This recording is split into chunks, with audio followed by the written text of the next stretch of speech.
Can you just highlight like this little bit around Article 19 and Article 25? Because these two articles, I see so many tutorials appearing in the newspaper from time to time.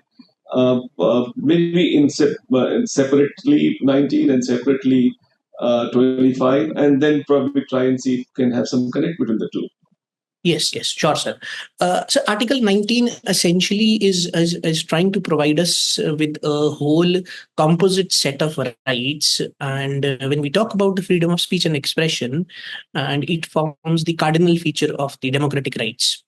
And Article 19 is giving us a composite set of rights, whether it is the freedom of speech and expression, or the freedom of assembly and protesting, or the freedom of association and evocation, and so forth.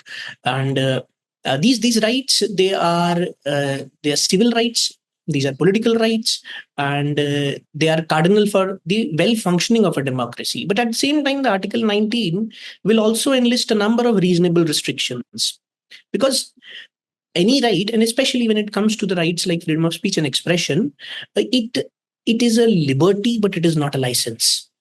And that is where we need to draw a line, that how and on what basis I'm going to restrict those rights. And this then gives rise to a plethora of issues around hate speeches, around defamation, around seditious speeches, or around reputation. And now, lately, what we have seen is that the digital domain has become important. So, the privacy aspects and the right to be forgotten. So, these are the holistic issues around 19. And UPSC has very frequently resorted to asking questions around 19.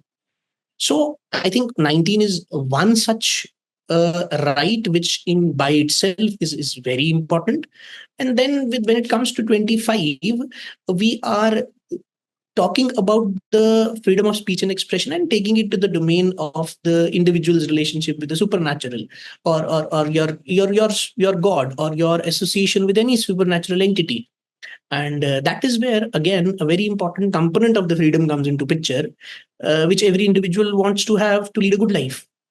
But again, Article 25 will also make a distinction that on one hand side, you have the right to freedom of religion, but the other hand side, the manner in which you practice it, you propagate it, and that aspect then comes under the ambit of the state reform, or the state reasonable restrictions, whether it is on the basis of health or public morality.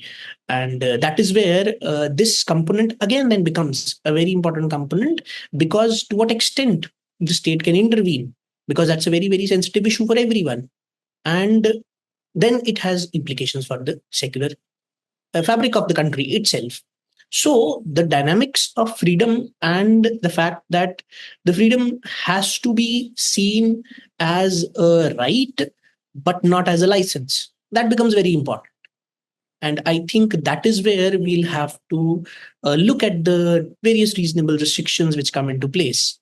And this dynamics then becomes a very important aspect of the way in which we are evolving as a democracy.